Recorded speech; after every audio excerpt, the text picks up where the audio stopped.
In his inauguration speech this week, he said some things that sent chills down the spines of people who are paying attention. This language he uses right here, bone-chilling. We will draw this city closer together.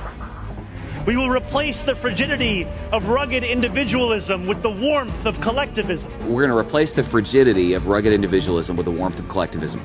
Number one, I just want to say, well, hey, brother, rugged individualism built the greatest civilization that humanity has ever seen. And let me just say, the warmth of collectivism has killed 100 million people in the last century. All socialism is communism before it gets guns. That's not a joke. Like, I've read some history books. The more he talks, bro, this guy is like actually dyed-in-the-wool communist ideals. So you got an Islamic socialist elected in the same city where 9/11 happened about 24 years ago. Little insane. So here's a question, Paul Carlos. What is the warmth of collectivism? Well, let me read you a few quotes. The individual is nothing. The collective is everything.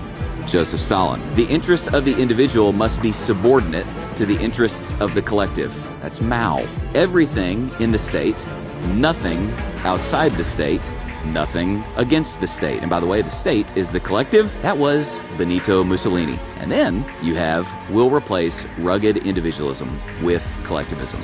Zoran Mamdani. He's quoting actual communists who have tried to institute actual communism. You know, what is socialism? What's this got to do with the Bible? Well, a whole lot. The entire Old Testament is based on the concept of personal property rights. Socialism, obviously, the end game of socialism is you'll own nothing and be happy. Well, can I remind you of something called the 10th commandment?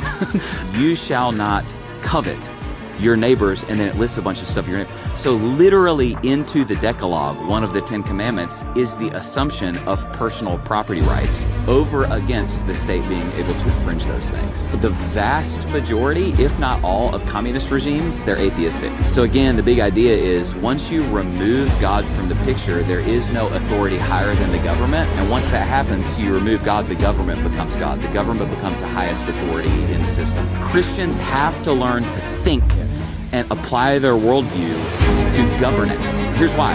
Because if godly people don't, godless people will.